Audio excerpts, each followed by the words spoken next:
hoy. En este caso, la, la sesión lleva por título Bioética Agrícola, la velada musa que nos acompaña desde nuestros comienzos. Este tema del día de hoy va a ser presentado por el doctor Francisco Javier Serrano Bosquet. Voy a permitirme dar lectura a un resumen de su currículum vitae. El doctor Serrano es licenciado y doctor en filosofía por la Universidad Complutense de Madrid. Es en la actualidad profesor investigador en la Escuela de Humanidades y Educación del Tecnológico de Monterrey. Ha fungido como líder nacional del Grupo de Investigación de Enfoque Estratégico, GIEE, Ciencia, Tecnología y Sociedad, la Cátedra de Investigación, Ciencia y Cultura, director asociado del Departamento de Estudios Humanísticos de la Región Norte, coordinador de la especialidad Ciencia, Tecnología y Sociedad de la maestría y el doctorado en Estudios Humanísticos del Tecnológico de Monterrey y coordinador de la perspectiva científico-tecnológica del proyecto de capacitación humanística y ciudadana del Tecnológico de Monterrey, Campus Monterrey. Es profesor investigador invitado en el doctorado de Innovación Educativa, el doctorado en Ciencias Sociales y el espacio de innovación Innovation Gym de la Escuela de Ingeniería. Es miembro del Sistema Nacional de Investigadores CONACYT y ha recibido distintos reconocimientos y premiaciones por su labor docente e investigadora. Es codirector y cofundador de las colecciones de libros de historia y filosofía de la ciencia, Nuevo Astrolabio, en Plaza y Valdés, y Nuevo Debate en el Fondo Editorial Nuevo León. Evaluador acreditado de CONACYT y de distintas revistas internacionales de investigación. El doctor Serrano ha dictado conferencias y seminarios en diferentes universidades mexicanas, españolas, estadounidenses y brasileñas. También ha participado en congresos nacionales e internacionales realizados en México, España, Estados Unidos, Brasil y China. Si bien sus áreas generales de investigación son la historia y filosofía de la ciencia, los estudios sociales y culturales de la ciencia, actualmente trabaja con especial énfasis en bioética y sostenibilidad, la vitivinicultura como una opción de desarrollo sostenible y la constitución y desarrollo formal de una filosofía de la agronomía. Todo ello gracias al apoyo económico brindado por el Tecnológico de Monterrey e instituciones externas como la CONACYT de México y el Ministerio de Economía y Competitividad de España. Bien, pues doctor Serrano, es un gusto y un honor presentarlo y le cedo la palabra para su exposición. Buenas noches. Hola, pues muy buenas noches y muchísimas gracias. En primer lugar, pues a la maestra Belinda Jiménez por su confianza, al doctor Cipriano también pues por confiar en esta ponencia y a quienes nos están acompañando ahora pues de manera acrónica y luego sincrónica, ¿no? Pues muchísimas gracias a todos y a todas. Pues sin más dilación voy a comenzar. Como han podido escuchar, pues soy licenciado y doctor en filosofía y eso hace que en ocasiones tienda a hablar más de lo debido. Entonces, en mi presentación lo que voy a hacer es una primera aproximación en donde voy a leer, perdón que sea un poco pedagógico en ese sentido, ¿no? Pero voy a leer un pequeño prólogo y van a entender por qué es importante, ¿no? Que no me demore muchísimo y después voy a compartirles una presentación en PowerPoint en donde, si bien voy a ir hablando, también sería bueno que entabláramos un diálogo, ¿sí? Van a haber más preguntas eh, que, que exposición propiamente dicha. Muy bien, pues entonces comienzo y como bien señalaba, pues el título de la ponencia es Bioética Agrícola, la velada musa que nos orienta y nos acompaña desde nuestros comienzos.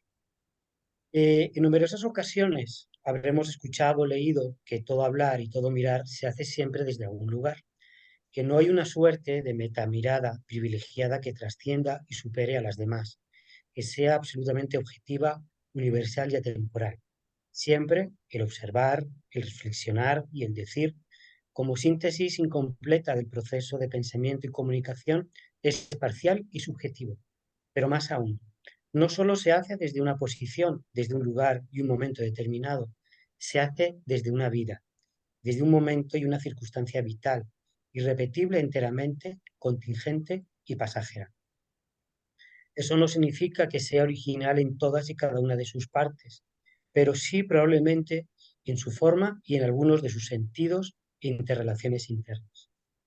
Ahora bien, suele haber, por lo general, amén de psicopatías importantes, ciertos elementos cognitivos y axiológicos que trascienden momentos puntuales y dan, a modo de hilo de Ariadna, cierta orientación, seguridad y posibilidad de regreso a la mirada y el sentido vital y epistémico, a las actividades, como la que ahora nos ocupa, expositivas y dialógicas.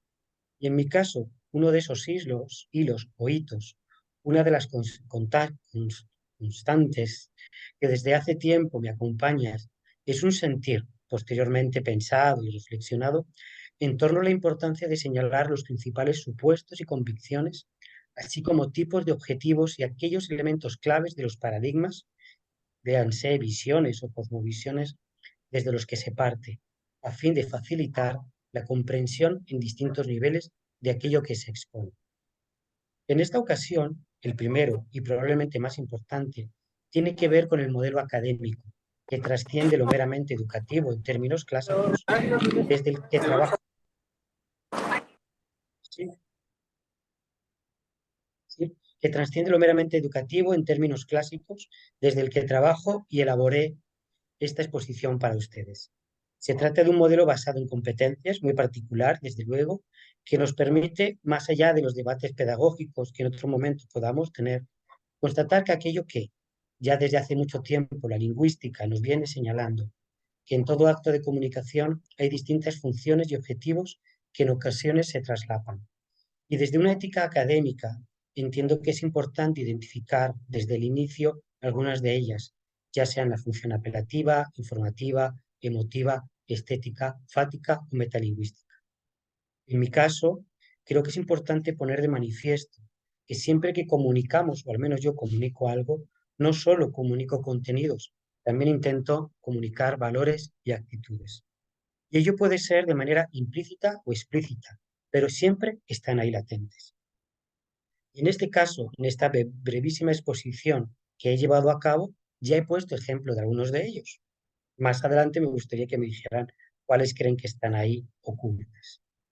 En esta ocasión quisiera compartirles, por lo tanto, algunos contenidos de bioética agrícola, pero también algunos elementos básicos del pensamiento filosófico, concretamente fenomenológico, que pueden sernos de cierta utilidad pragmática o axiológica en el campo general de la bioética. Para ello, me he basado en un libro que tuve el placer de coordinar y editar hace unos años y en el que tuvieron a bien participar colegas desde distintas instituciones latinoamericanas. Ello con el fin de ofrecer a los potenciales interesados una miriada, no completa, pero sí una pluralidad de miradas sobre la bioética. Inspirado en parte en este texto, he dividido mi exposición en 4 bloques necesariamente desiguales. Pues bien, comienzo a partir ya de ahora. Este era un poco el prólogo, modo de introducción. Le empiezo a compartir.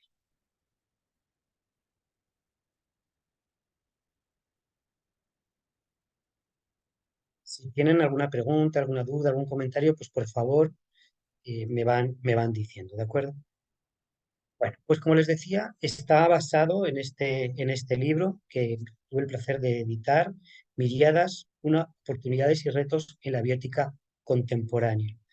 La idea de este libro original era que si bien a cualquier persona no experta le preguntábamos qué era la bioética, pues probablemente nos dirían algo más relacionado con la ética médica.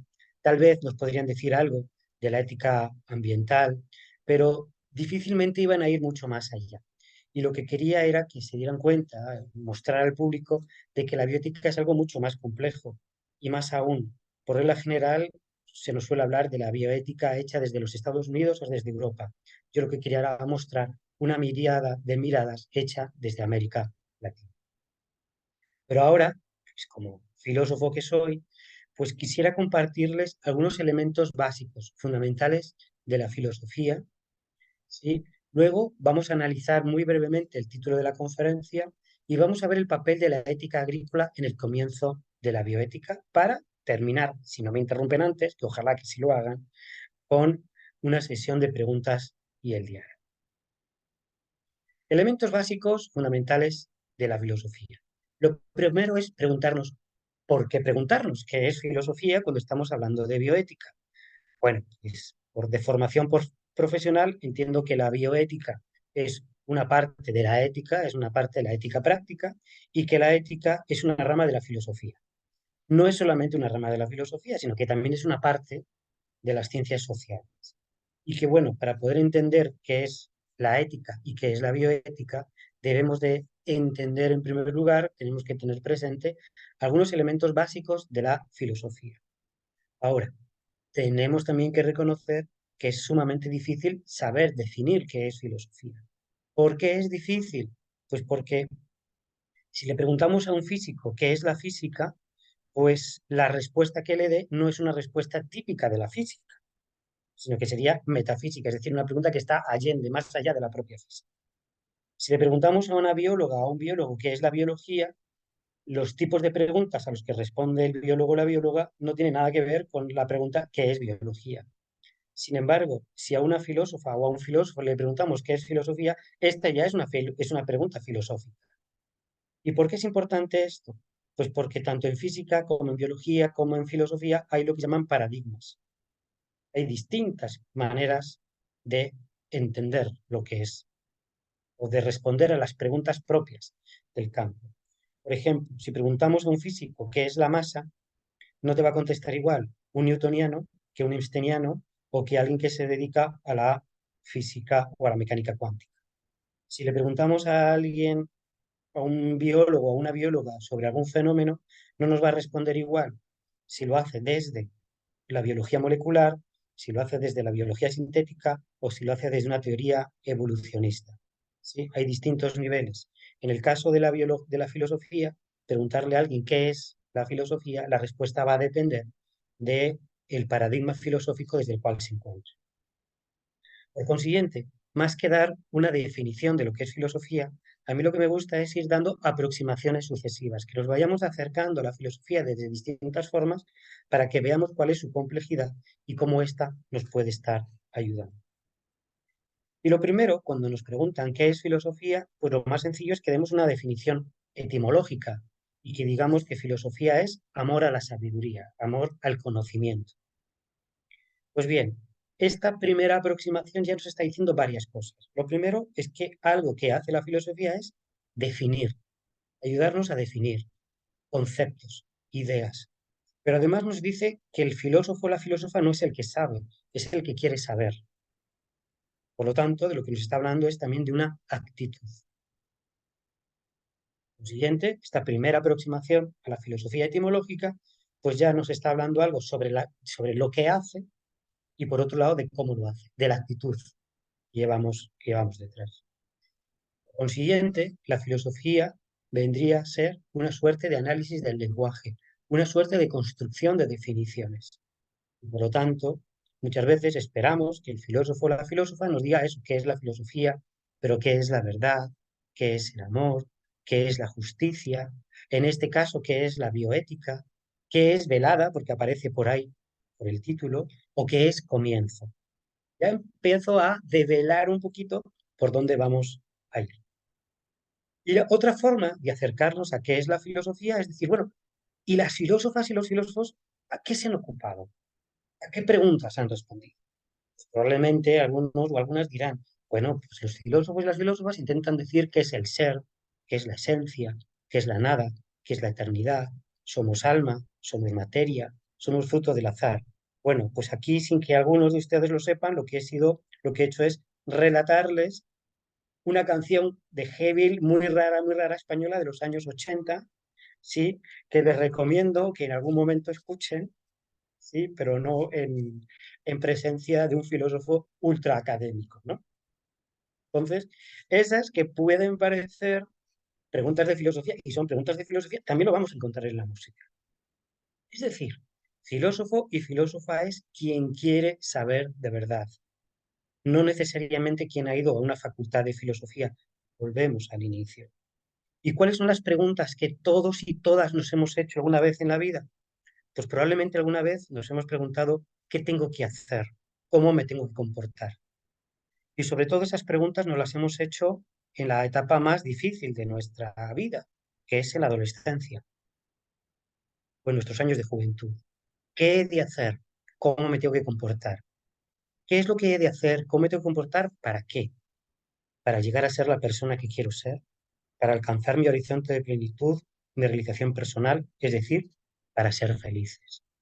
¿Cuál es la rama de la filosofía que nos ayuda a responder eso? La ética. Pero la ética nos ayuda a responder a la pregunta no solamente qué tengo que hacer, cómo me tengo que comportar para yo ser feliz, sino para construir, para ayudar a construir una comunidad, para construir, ¿sí?, modelos de convivencia. Pero así como aspiramos en nuestra vida es a ser felices, lo que en principio tendríamos que aspirar en nuestra vida común es hacer una vida justa. Y aparece entonces el concepto de justicia. Y nos dice Aristóteles que hay dos tipos de justicia, que son la justicia conmutativa y la justicia penal. La justicia conmutativa significa qué es lo que tenemos que distribuir, cuáles son los bienes que tiene que tener toda persona por el hecho de ser persona, cuáles son los derechos, cuáles son los bienes que tiene que disfrutar toda mexicana y todo mexicano por el hecho de ser mexicanos.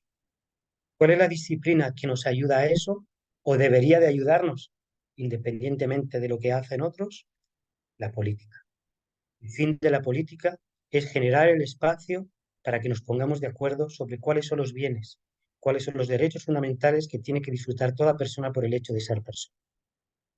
Otra cosa es lo que hacen los políticos y espero que no apliquen el 33. Pero claro, los bienes no nos caen del cielo, no se encuentran debajo de las piedras. Hay que generar modelos de producción, distribución y consumo de bienes y de eso se encarga la economía. Pero, aunque seamos muy lindas personas, muy buenas personas, es probable que antes o después tengamos problemas. Es posible que nos encontremos con la necesidad de acudir al derecho. Es lo que se llama la justicia conmutativa o penal. Pues bien, la ética, insisto, vendría a ser aquella rama de la filosofía que nos ayuda a responder a la pregunta ¿qué he de hacer? ¿Cómo me tengo que comportar? Uno, para alcanzar el horizonte de plenitud, realización personal, es decir, para ser la persona que quiero ser y no lo que me dicen otros. Y para construir modelos de justicia que sean modelos de convivencia que sean justos. Y para ello nos vamos a apoyar en la política, en la economía y en el derecho. Pues bien, estos elementos son importantes y luego lo que queremos hacer es una bioética.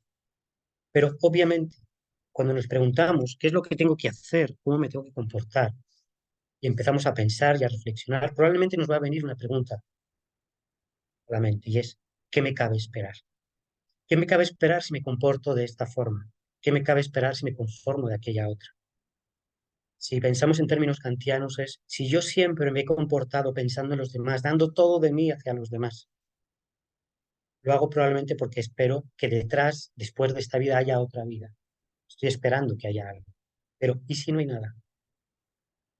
Por el contrario, ¿y si he hecho todo pensando en el ahora, en el aquí, y he utilizado a los otros como un mero medio y no como un fin en sí mismo? ¿Qué va a ocurrir después? Ya seamos religiosos o no lo seamos de una religión o lo seamos de otra, todas y todos tenemos una suerte de cosmovisión que de alguna manera apuntala, señala qué es lo que nos cabe esperar en esta vida o si hubiera otra, si nos comportamos de una manera o de otra. Pero, ¿podemos estar realmente seguros? ¿Qué es lo que podemos saber? ¿En qué o en quiénes podemos confiar? ¿Qué es lo que puedo saber? Y a esa rama nos ayuda la epistemología. La epistemología es aquella rama de la filosofía que nos ayuda a delimitar los fines, las posibilidades de nuestro entender, de nuestro saber, de nuestro conocer. Y puede ser que la filosofía o ese estado filosófico, pseudofilosófico, en el que podemos caer en un momento determinado, en el que no sabemos qué hacer con nuestra vida, quiénes queremos ser, ¿es posible o no es posible una sociedad justa? ¿Qué es lo que nos cabe esperar? ¿Qué es lo que puedo saber? Nos podemos desesperar y nos preguntamos, ¿por qué nos preguntamos tantas cosas? ¿Por qué a veces es tan difícil encontrar respuestas? Y la respuesta, como filósofo y como gallego, porque no haya nacido en Galicia, es con otra pregunta. La clave está en otra pregunta y es, ¿somos seres humanos? ¿Qué es lo humano? Kant va a proponer, los clásicos van a decir que la pregunta es ¿qué es el hombre? No vamos a caer ahora mismo en ese reduccionismo, pero también tenemos que tener. ¿Qué es lo que nos hace humanos? ¿Qué es lo humano? Bien, a esta pregunta va a responder la antropología. ¿Pero qué antropología? ¿La antropología científica o la antropología filosófica? Pues obviamente las dos. Pero dentro de la antropología científica, la antropología física o biológica o la antropología cultural y social. Pues también los dos. ¿Por qué? Porque si nos preguntamos qué es el ser humano, perdón si ahora resulto no políticamente correcto. Si nos preguntamos qué es el hombre, qué es lo humano, no solamente somos biología. Por eso me cuesta un poco, porque el concepto ser humano es un concepto que proviene del ámbito de la biología, concretamente de la, sí, sí, concretamente cuando estamos haciendo las clasificaciones de los seres vivos. ¿Ok?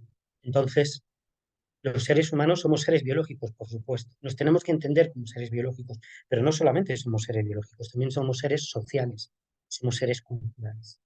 Y como dirían los antropólogos del siglo XX, los seres humanos no somos ni buenos ni malos por naturaleza, sino que tenemos tendencias altruistas y egoístas. Y que una persona psicológicamente sana, moralmente sana, es la que sabe equilibrar, la que encuentra, la que encuentra un balance, la que encuentra el equilibrio entre las tendencias altruistas y egoístas, dadas además por la cultura. Somos seres incompletos que terminamos por completarnos en una determinada cultura. Como seres biológicos necesitamos comer y necesitamos beber, pero lo que comemos y lo que bebemos viene dado por la cultura. Y el sentido y el significado viene dado por la cultura. Como seres biológicos superiores, nos comunicamos y nos relacionamos con otros seres humanos y con otros seres vivos. Pero la forma en que nos relacionamos Entonces, con esta otros es la acción por la cual depende, depende de la cultura. Por lo tanto, la filosofía intenta ayudarnos a responder a cuatro preguntas que se tienen que dar, se tienen que intentar integrar. ¿Qué he de hacer? ¿Qué me cabe esperar? ¿Qué puedo saber? ¿Y qué es lo humano? A las que responden la ética, la religión, la epistemología y la antropología. A partir de aquí, podemos ya tener una primera definición de lo que vendría a ser la bioética agrícola. ¿Qué es que podemos empezar a concluir? Que la bioética agrícola vendría a ser una suerte de ética que tiene que ver con lo biológico y que tiene también que ver con algo cultural, como lo es la agricultura.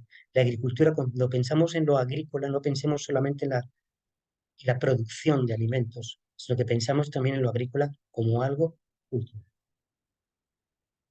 ¿Alguna pregunta, alguna duda, algún comentario hasta aquí?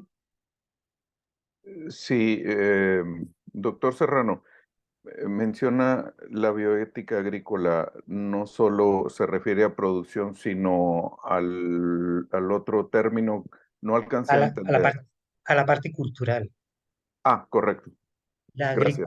Lo agrícola como agricultura, es decir, la Correcto. civilización comienza con la agricultura. Muy bien. Y sobre eso vamos a volver ahora. Sobre eso vamos a volver ahora. Muchas gracias. Vamos a ir entonces al análisis del título. Y el análisis del título es la bioética agrícola. Perdón, tuve un error a la hora de mandar el título y es que no puse bio entre paréntesis y ahora sí es importante que lo ponga entre paréntesis. ¿Y por qué es importante que ponga bio entre paréntesis? En primer lugar, por precaución y por tradición. Es decir, por precaución, pues porque poca gente ha oído hablar de la bioética agrícola y por tradición se suele hablar de ética agrícola, pero lo apropiado sería poner bioética agrícola. Entonces, por una cuestión, prefiero hablar de bioética sin los paréntesis, pero por una cuestión, como les decía, de precaución de tradición, lo ponemos. Y por otro lado también, pues como una suerte, como una estrategia para invitar precisamente a pensar y a reflexionar si tendríamos que hablar de bioética o de ética agrícola. ¿Y por qué la velada musa? Pues porque lo esencial de aquello que hoy en día llamamos bioética ha estado presente desde el comienzo como una especie de susurro, de divinidad inspiradora. Podría haberle puesto musa, podría haberle puesto diosa, pero en el fondo, desde que la misma actividad agrícola comenzó, encontramos cómo la agricultura se asimila, se relaciona con musas y sobre todo con diosas que nos van inspirando y que nos van diciendo en cada momento qué nos conviene hacer, qué deberíamos hacer. Y ese deber hacer lo vuelvo a relacionar con lo que veíamos antes. ¿Qué es lo que debemos hacer para llegar a ser quienes queremos ser? Pero ¿qué papel ocupa también la agricultura en la construcción de las sociedades, en la construcción de cultura, en la construcción de civilización? Y seguimos con la pregunta, ¿y por qué velada? Por no estar siempre visible, al menos entera inicialmente. Porque cuando hablamos de bioética no solemos pensar en la agricultura. Y cuando estamos hablando de agricultura no siempre tenemos consciente la parte filosófica, la parte ética, pero siempre están ahí detrás. Porque recuerden que cuando estamos hablando de ética, estamos hablando de política, estamos hablando de economía, estamos hablando de justicia. Cuando hablamos de agricultura, no encontramos conflictos, reflexiones y debates sobre la realización personal, sobre la política, sobre economía, sobre derecho. Me da la impresión que sí. Pero además, cuando hablamos de musa, hablamos como inspiración. Y al hablar de musas y hablar de diosas, pues al menos de formación profesional, tiendo a pensar en lo iniciático, en lo inicial, en Grecia. Y cuando hablamos de las musas, pues a mi mente se vienen los mitos griegos. Y junto con los mitos griegos empiezo a recordar el arte griego, la poesía, la escultura, el teatro, la tragedia griega. Y al final, obviamente, aparece la filosofía. Pero, ¿qué es lo que tienen en común las musas, el arte, la poesía, la escultura, el teatro y la filosofía griega?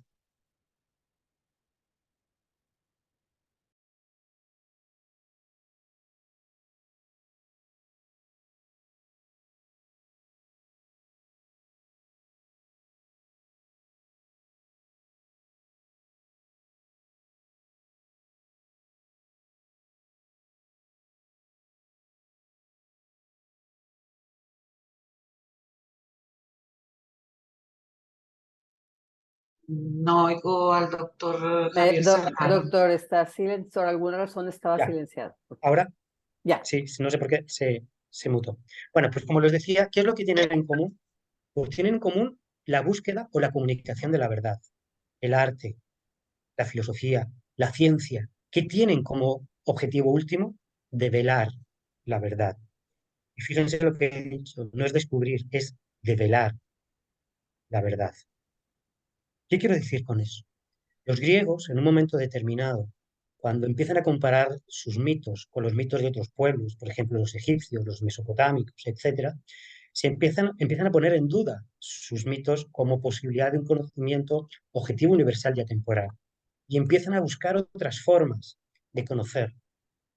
pero de conocer no solo por el placer de conocer, también el conocer para el poder actuar de manera más objetiva, de manera más práctica. Y entonces inventan la filosofía e inventan la ciencia. La forma en la que lo hacen, si quieren, lo vemos en otra ocasión. Lo importante en este momento es que en todos ellos el punto común es el concepto de verdad, pero verdad como aletheia. ¿Qué significa la verdad como aletheia? Como desvelamiento. La verdad no es algo que se nos muestra de una vez y para siempre, sino que la verdad se va desvelando. Perdón si la imagen que voy a poner es una imagen de Sócrates, ¿sí? Es una metáfora, una analogía que hace Sócrates y que obviamente pues no, es otro momento histórico. Lo que nos viene a decir Sócrates es que la verdad es como una mujer que está cubierta de velos. Y entonces la tarea de la filósofa y el filósofo es ir desvelando, ir quitando velos. Y en este ir quitando velos vamos descubriendo cosas, siluetas y formas que antes no veíamos. ¿Sí? Develar, desvelar significa eso, dar velos. ¿Con qué imagen nos podemos quedar? Con que no siempre conocemos las cosas de una vez y para siempre, sino que las tenemos que ir mirando desde distintos lugares, de distintas formas, de distintas perspectivas. La bioética, por lo tanto, vendría a ser como una suerte de musa que nos ayuda a ir quitando los velos, a descubrir las distintas capas, a comprender el valor y la importancia de cada nivel de complejidad que componen eso que llamamos vida, de cuanto ocurre en y en torno a ella, de cuanto deberíamos hacer y no hacer en nuestra interacción con la misma, con la vida. La misma bioética agrícola, entonces, se encuentra velada, escondida, detrás de un número indeterminado de velos, de formas que como diosa o como musa nos impide en muchas ocasiones, aunque la escuchemos, percibir su presencia, su compañía y su orientación. Pero alto. Esto en principio podría parecer muy romántico, literariamente muy atractivo, pero ¿cómo podemos decir, cómo podemos asegurar que la bioética está presente, que nos acompaña y nos orienta desde el comienzo?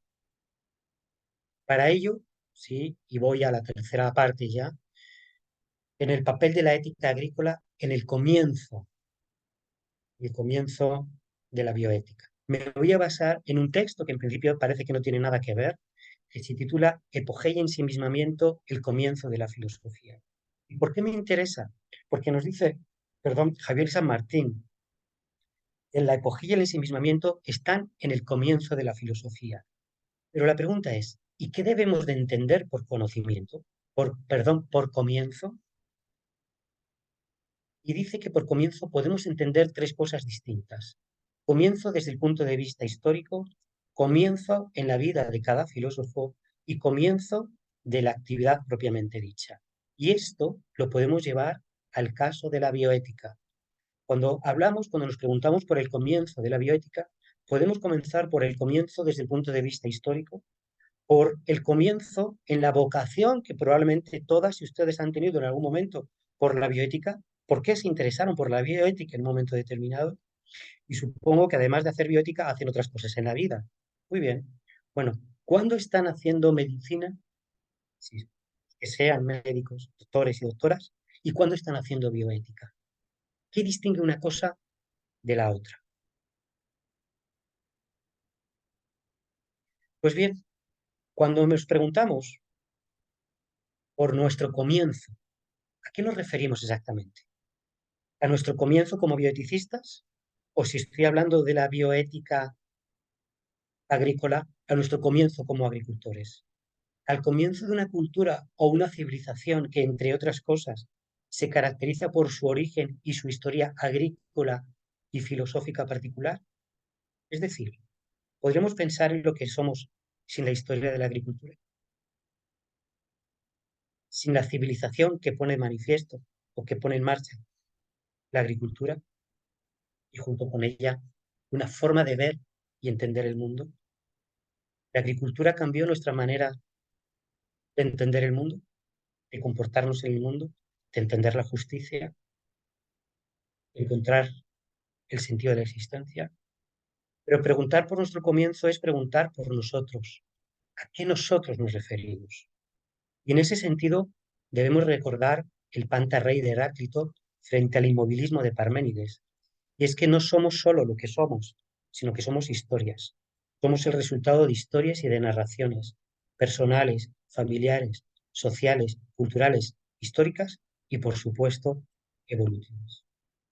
Si ven, otra vez, cultura y biología se vuelven a dar la mano. Y en ese sentido, ¿dónde y cuándo encontramos por primera vez una reflexión bioética sobre la actividad agrícola? ¿Desde cuándo la actividad agrícola nos ha invitado a reflexionar ética y filosóficamente sobre el sentido de la vida, sobre quiénes o qué somos, tanto desde el punto de vista individual o colectivo?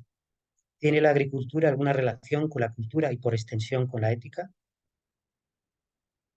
Pero demos nuevamente un paso hacia atrás y volvamos a la cuestión previa.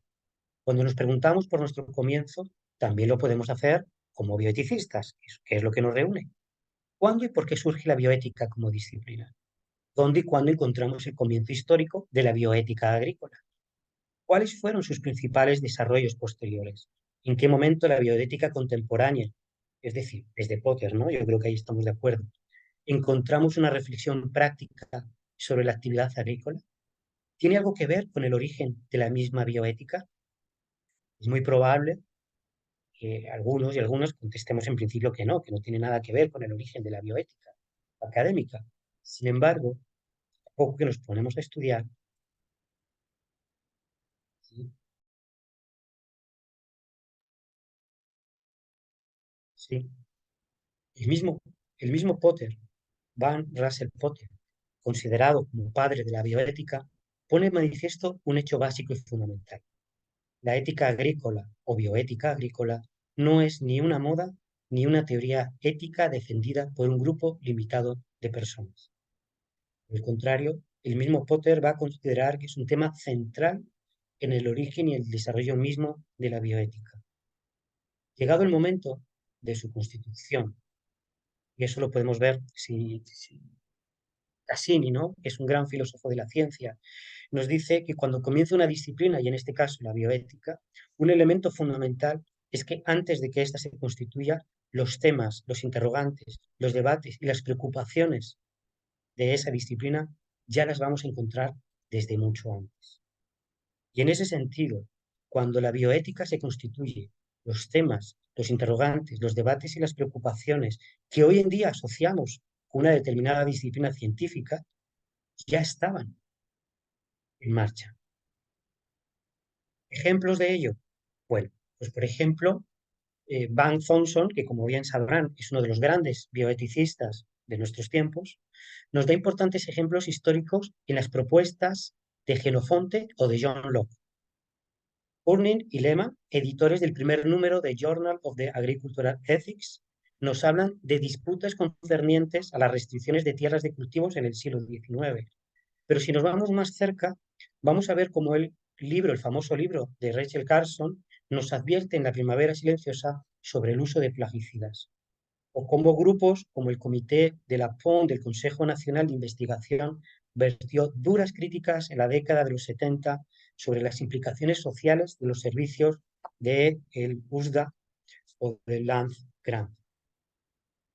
Es decir, vamos a encontrar importantes antecedentes de temas que hoy en día se relacionan con la bioética agrícola antes de que Potter inaugurara la bioética.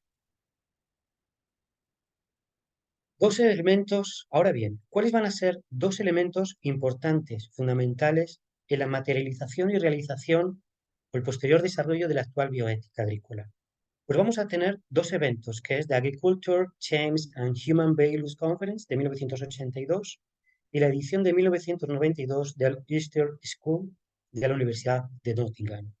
Dos eventos en dos continentes distintos que muestran perfectamente la existencia de dos formas muy diferentes de entender la naturaleza, los objetivos y los alcances de la bioética agrícola. Estos dos paradigmas van a quedar perfectamente representados y reflejados no solamente en estos dos eventos, sino en dos publicaciones reconocidas todavía el día de hoy. Son Agriculture and Human Values y Journal of Agricultural of Ethics. En el caso de los Estados Unidos, tres nombres van a ser fundamentales.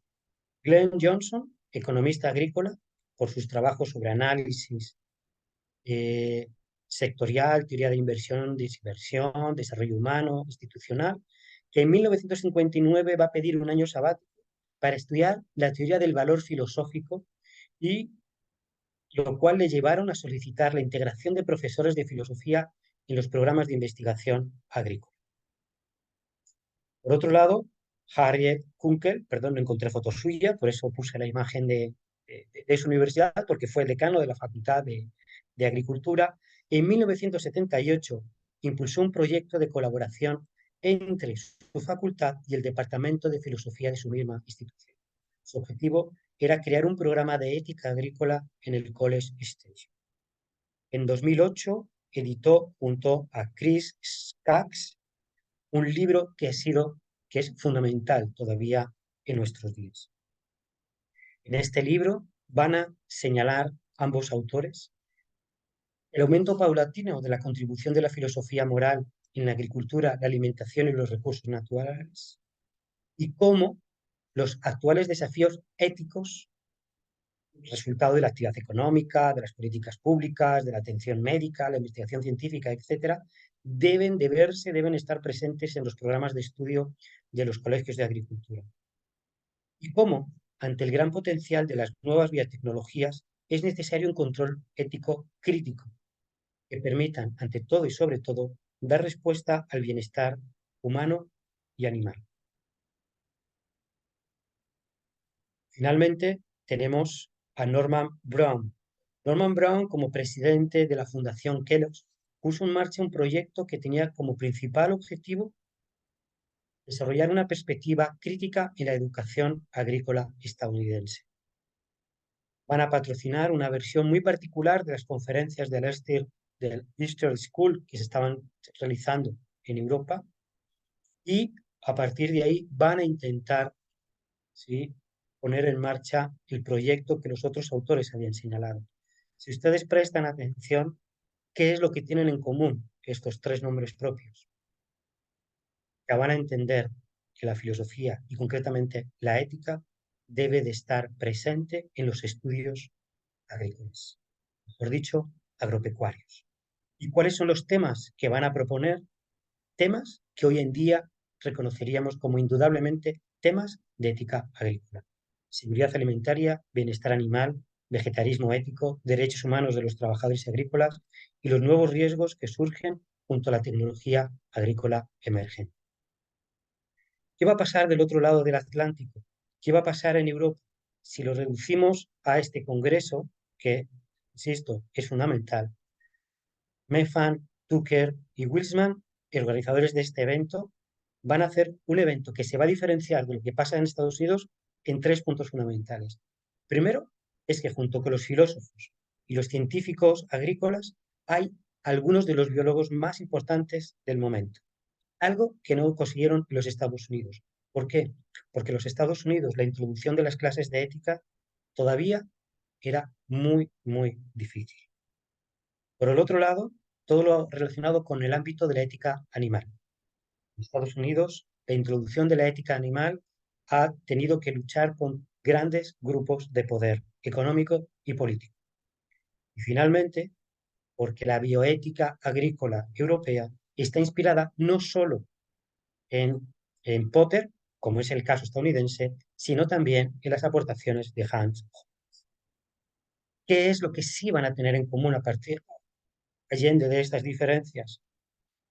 Y señalar que la ética agrícola debería consistir en una suerte de integración de la ciencia biológica y los valores subyacentes del sistema productivo alimentario, como seguridad alimentaria o rentabilidad.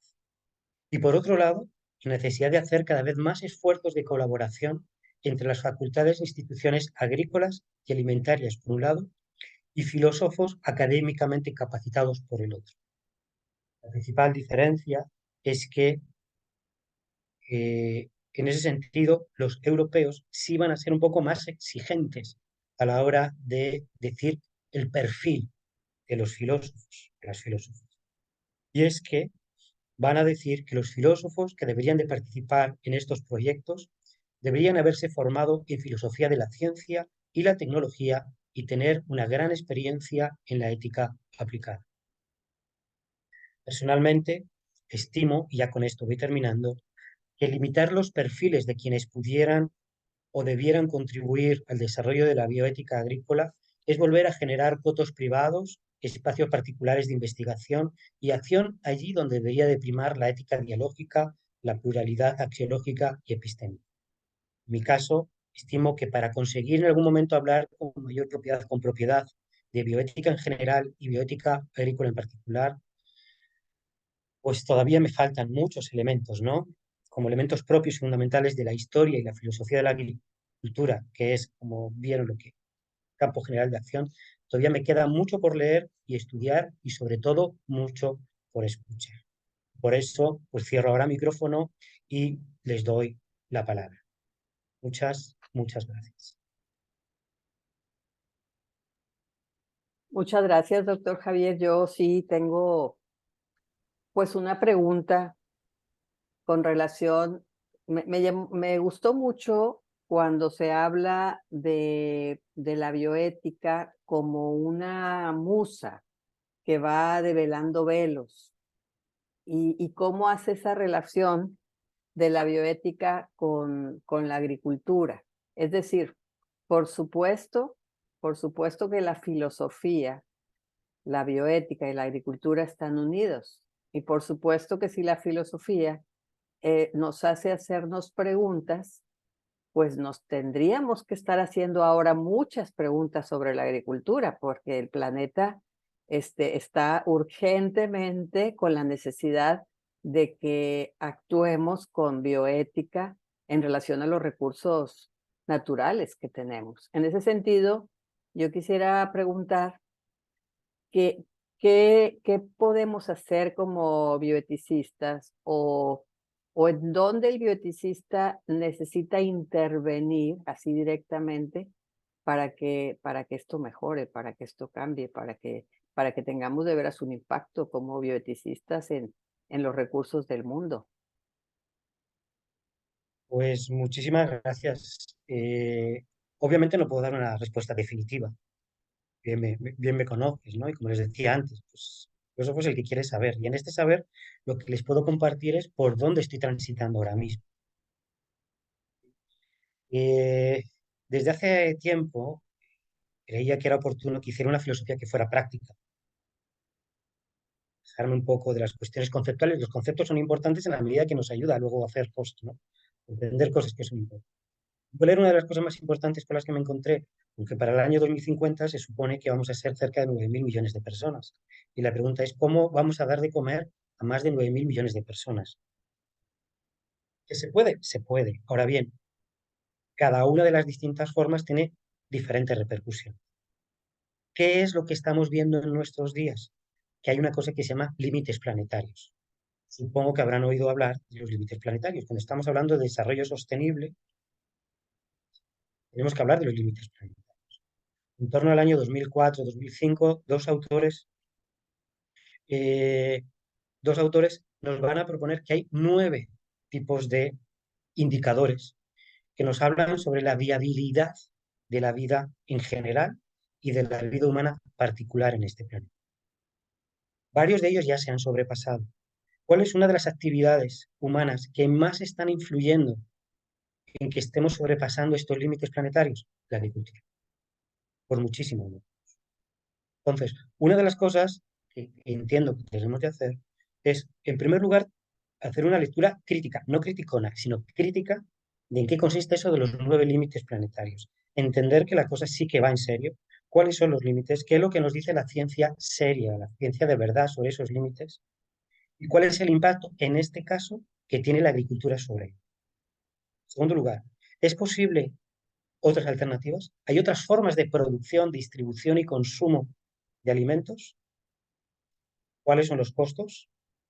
¿Cuáles son las implicaciones? ¿Y todo eso desde dónde? Desde una ética, podemos decir, universal, desde una concepción de la justicia universal.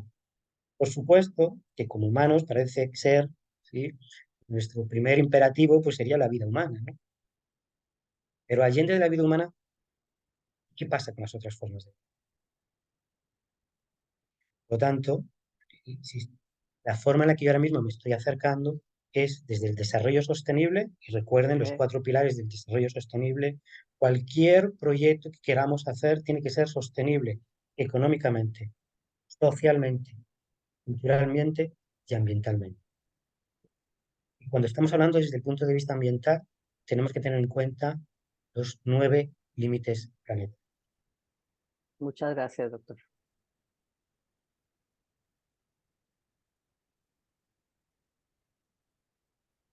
¿Habrá otra pregunta? El doctor Luis.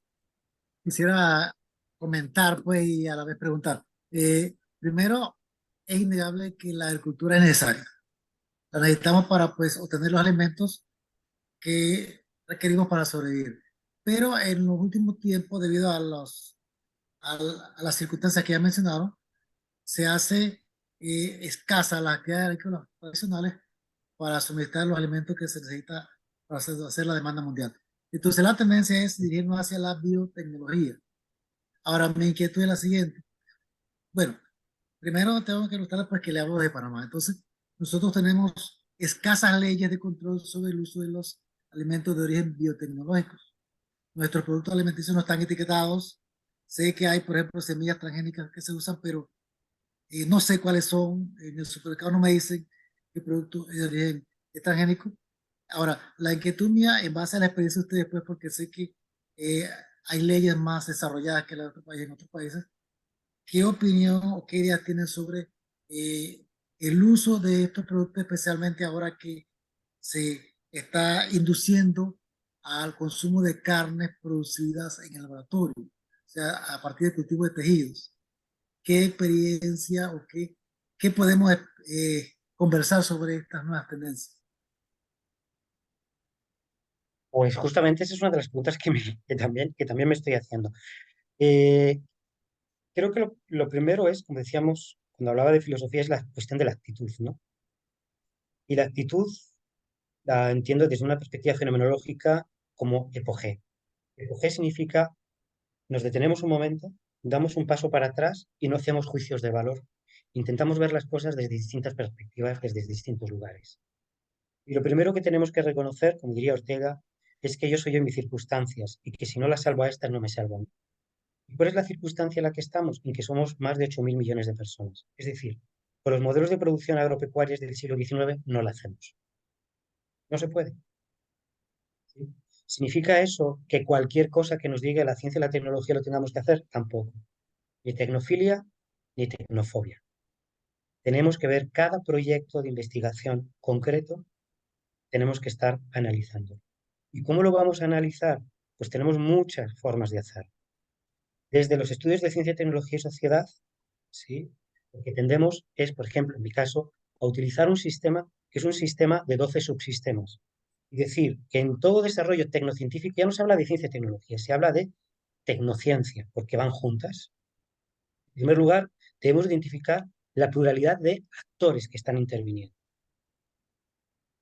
La enorme cantidad de actores y de afectados, afectadas que pudieran haber en este momento y que pudieran haber luego. Y una vez que tengamos eso, identificar los valores, los bienes y los intereses que mueven a cada uno de ellos. Y que estos se pueden reunir en un sistema de 12 subsistemas. Es decir, en primer lugar, esos desarrollos científicos y tecnológicos son posibles porque detrás hay una base científica. Podríamos hablar entonces de valores epistémicos. ¿Hasta qué punto son creíbles esos conocimientos que hoy en día se aluden? En segundo lugar, ¿cuál es la tecnología que se ha desarrollado o que nos va a permitir desarrollarla? ¿Es posible que la producción y la comercialización de la carne, de este tipo de carne, no sea la más óptima? A lo mejor no es en este momento la más óptima, pero si le apostamos a esa tecnología, tengamos por seguro que se va a mejorar con el paso del tiempo. ¿Sí? ¿A qué me refiero? Y cuando nosotros apostamos como consumidores, como científicos, como expertos en el desarrollo de una tecnología, esa tecnología se va a desarrollar. Hay, por lo tanto, también intereses tecnológicos. Pero por supuesto que también hay intereses sociales de muy distintos tipos. El primero es, la primera obligación que tiene todo gobierno es darle de comer a su gente y darle de comer bien. Pero también hay intereses políticos, hay intereses geopolíticos. Podría haber incluso intereses militares, porque cuando hablamos de seguridad alimentaria, estamos hablando también de geopolítica. Pueden haber conflictos morales, pueden haber conflictos religiosos, podrían haber implicaciones ambientales, y así le podemos ir siguiendo. Entonces, yo lo que les invitaría es que más que dar una respuesta definitiva sobre esta tecnología así en general, es que lo que examinemos es que se llama de un desarrollo tecnocientífico en donde tenemos una extraordinaria cantidad de actores que están interviniendo, de personas que se van a afectar ahora y se van a afectar luego, de actores humanos y no humanos que también van a estar afectados. Como les decía, sobre todo, cuáles son los verdaderos valores, bienes e intereses que están en juego. Por supuesto, entendamos que la ética y la bioética no está hecha para superhéroes o superheroínas, está hecha para humanos. Y todos tenemos tendencias altruistas y tendencias egoístas y que tenemos que buscar equilibrios entre los valores e intereses que hay entre unos y otros a la luz de las circunstancias en las que estamos. No sé si más o menos le he respondido lo que me estaba preguntando. Sí, es más que nada como para conocer ideas, porque realmente estos nuevos desarrollos científicos tecnológicos plantean muchas interrogantes y tenemos que prepararnos pues, para participar en las decisiones y contribuir pues, en su mejor control. Sí. Exactamente. Y compartir, por ejemplo, metodologías de cómo aproximarnos no solamente a estas preocupaciones, sino también a las preocupaciones que van a venir, a las situaciones que nos van a venir. Entonces, en este caso les diría, mi forma de trabajar sería con lo que se llama teoría del actor red, ¿sí? Y con este sistema de 12 subsistemas que nos permiten un acercamiento más amplio del proyecto en general, pero también de cada proyecto en particular, porque estoy seguro, digo, aquí en México tenemos muchos de esos proyectos, en mi misma institución hay proyectos de estos, y no todos les mueven los mismos tipos de valores. Tenemos que estudiar, analizar los tipos de valores, qué es lo que le mueve a cada persona en cada uno. Si hay una pregunta más, doctora Betty. Doctor, pues lo felicito porque me gustó mucho cómo nos fue llevando con la agricultura, con la bioética. Sabemos que la bioética, bueno, estudia el ser vivo, ¿verdad? Desde plantas, animales y seres humanos, entre otros. Pero yo me pregunto, ¿qué va a pasar con nosotros? Porque imagínense, las plantas, lo que usted dice de la agricultura, pues necesitan el agua. Bastante escasez de agua. Yo estuve la semana pasada, jueves, viernes, sábado, domingo, y hasta el lunes llegó el agua. Y no nos avisaron. Entonces, digo, ¿qué va a pasar cómo vamos a comer? Porque, o sea, sí me preocupa el hecho de que diga yo, bueno, ¿cómo van a regar esos vegetales, esas hortalizas, la fruta y todo lo que nos comemos? No hay agua, doctor. Y es en general, en Pues, todos los estados está faltando agua. O sea, yo fíjese que les decía a mis alumnos, la guerra ya no va a ser por el dinero, va a ser por el agua. Y ya se nos llegó el y tiempo. Entonces, llevamos yo me décadas pregunto, diciendo eso. sí, mi pregunta es, ¿cómo le vamos a hacer porque el agua es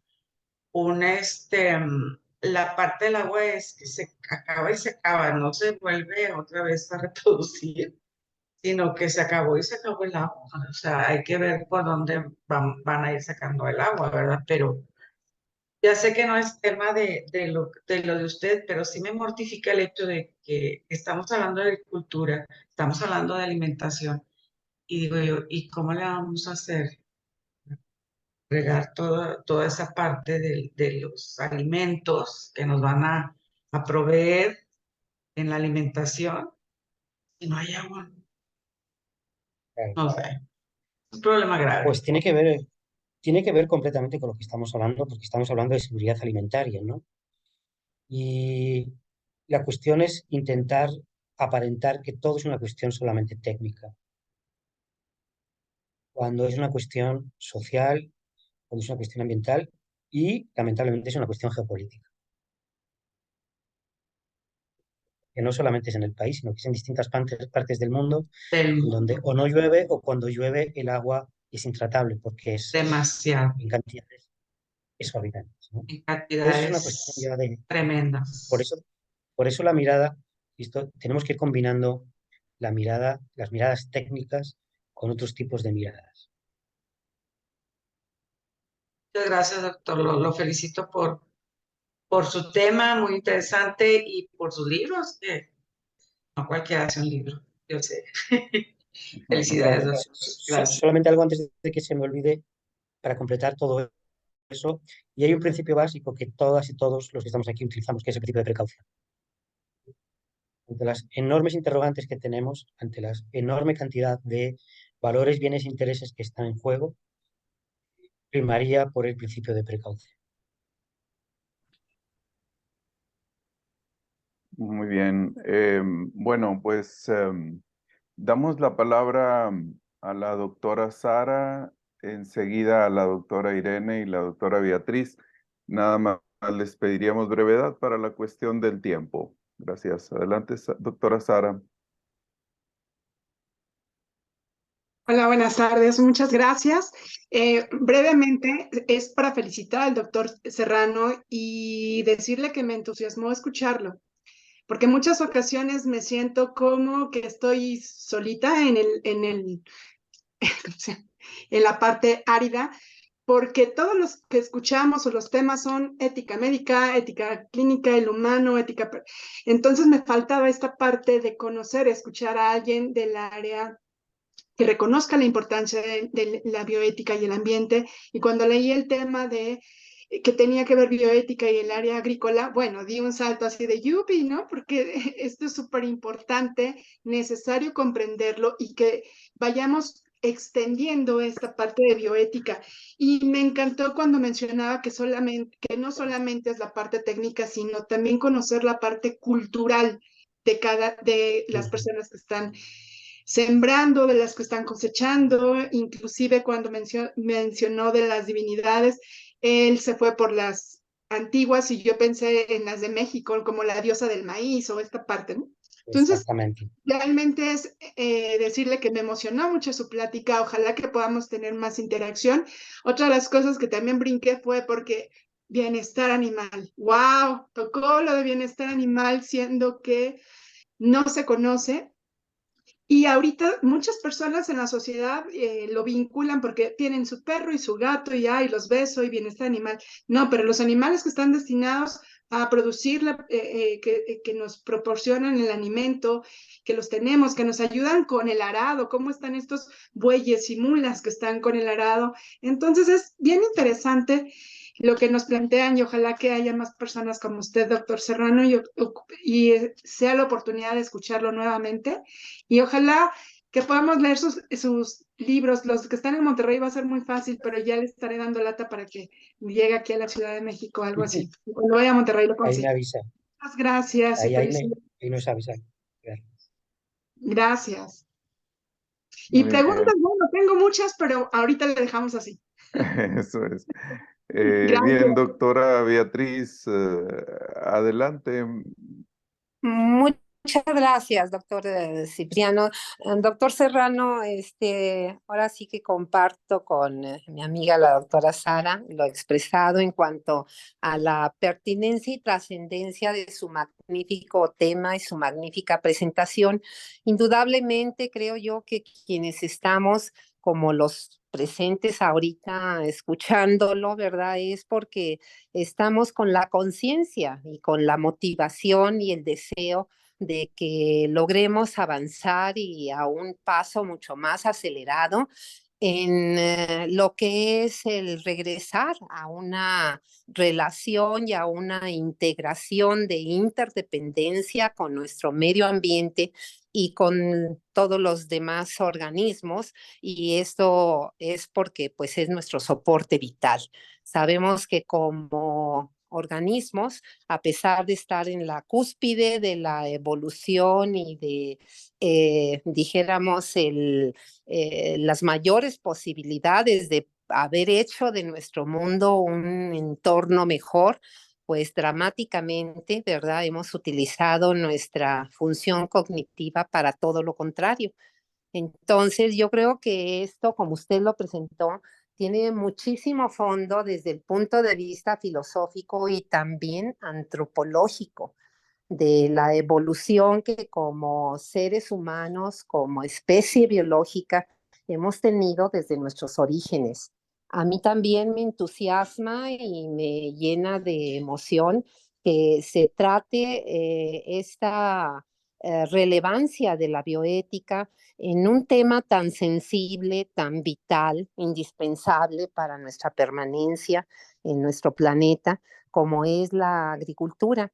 Pero sin lugar a dudas también sabemos que lamentablemente muchas de las actividades, prácticamente en todas, pues se trata de un conjunto de, dijéramos, instancias de las cuales tiene una participación muy importante los tomadores de decisiones, como es en este caso los gobiernos, las industrias, los industriales, los empresarios, y lamentablemente ahí es donde creo yo que hace falta hacer un mayor trabajo de difusión, de información y de sensibilización, porque a mí me gustaría, y ofrezco una disculpa por haber entrado un poco tarde a la presentación, doctor Serrano.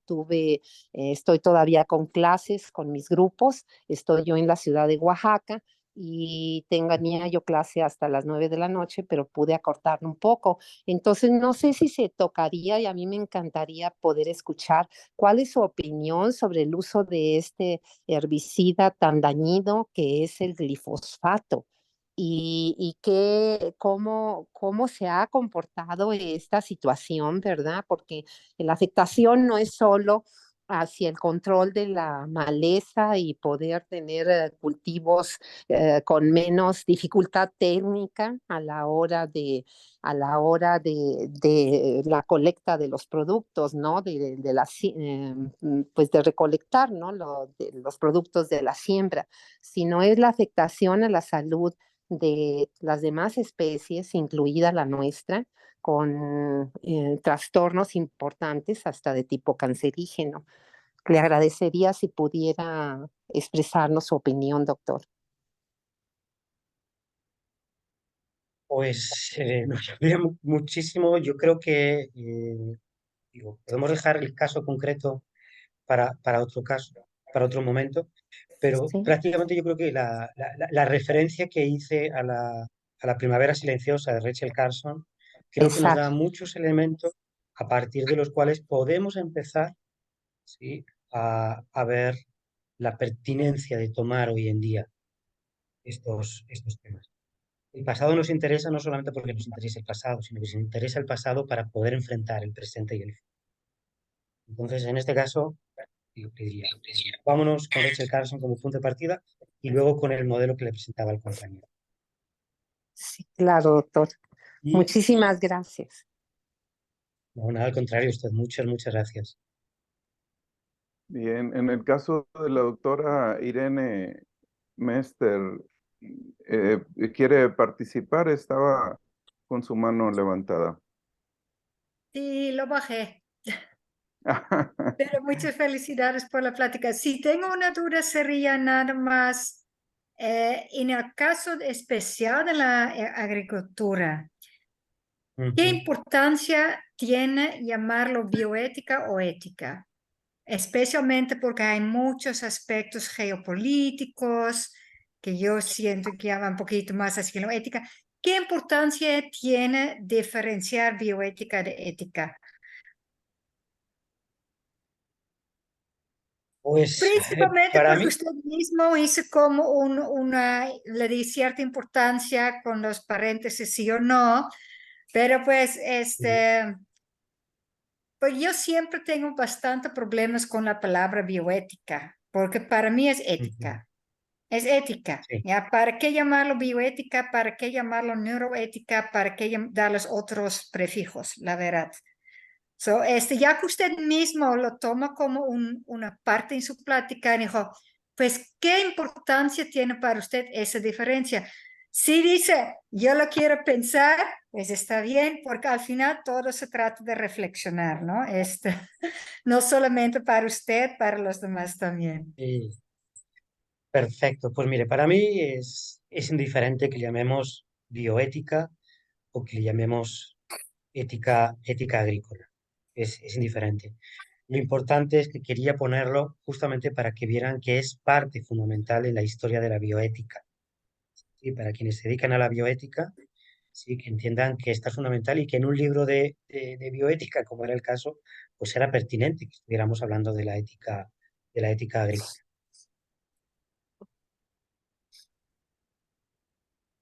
Gracias, muy amable. Muy bien. Por ahí vi que el doctor Mijares también tenía su mano levantada. Sí, soy yo, La maestro doctora Cipriano. Sí, Norma, sí. adelante. No quería, primero obviamente felicitar al doctor por acercarnos a esta parte que como decían las doctoras, este, eh, de mucho gusto por este punto con la relación a la ética de la agricultura yo creo que es un problema fundamental para la humanidad.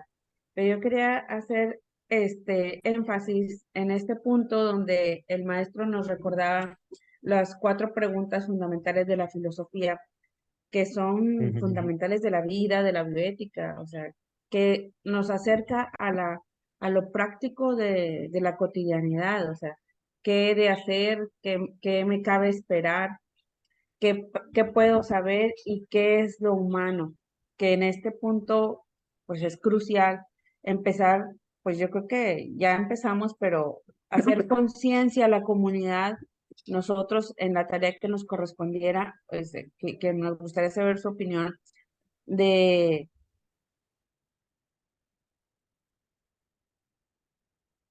este problema que está aquí a la vuelta ya de la alimentación para el futuro, que son en menos de 25 años cuando tengamos esta sobrepoblación, si lo llamamos de esa manera, ante las diferentes instancias, no sé, climáticas, de agua, del uso de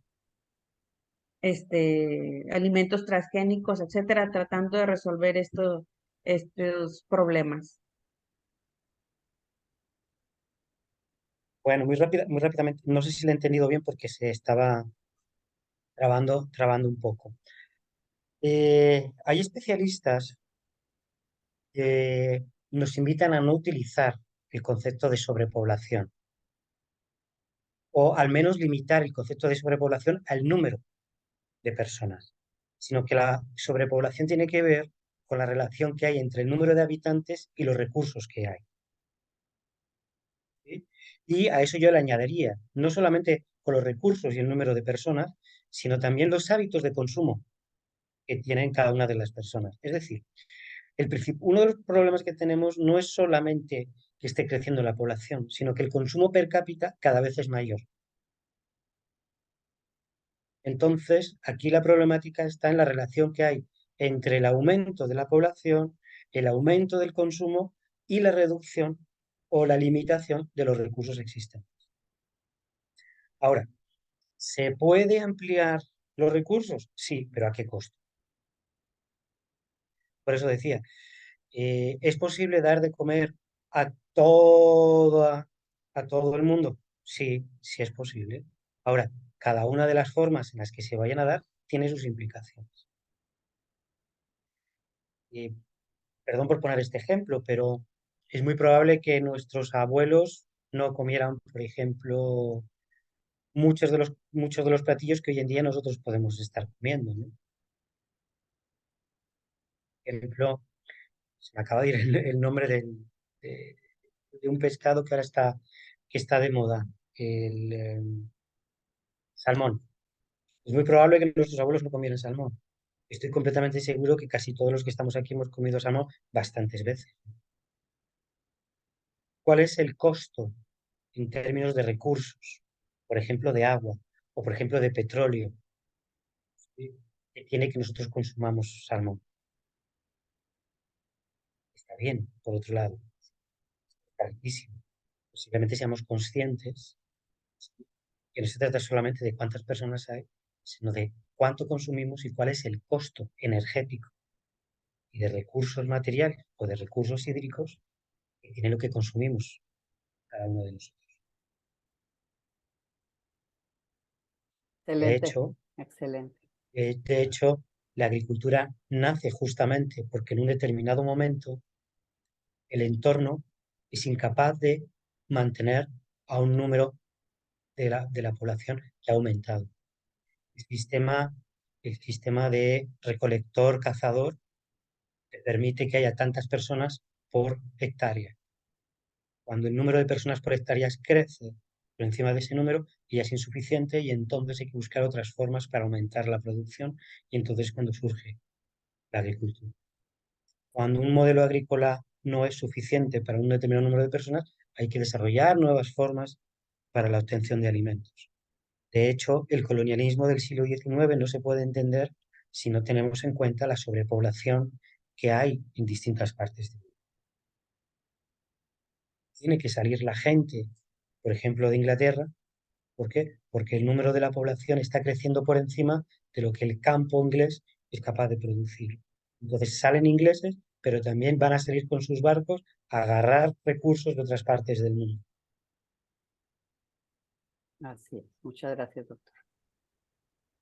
Gracias, doctor. Muy bien. Pues muy agradecido, doctor Serrano. En este caso, pues es digamos, reforzar la reflexión que debemos de hacer, reflexión ética o bioética sobre lo que somos y lo que hemos hecho como especie a lo largo de la historia. Y realmente pues es tener mucha tarea por delante para tratar de corregir todos esos errores que hemos estado cometiendo. Sabemos que la naturaleza por sí sola podría recuperarse, el planeta, ¿verdad? Pero se requiere precisamente de detener ciertos procesos que hemos estado haciendo y sobre todo pensar en lo que ocupó varias de las preguntas de los compañeros referente a la producción de alimentos en el futuro. Muy bien, pues cerramos entonces la sesión. Muy agradecidos con usted, doctor Serrano. Y Eso bueno, es. pues queda la invitación para la siguiente sesión, que es el día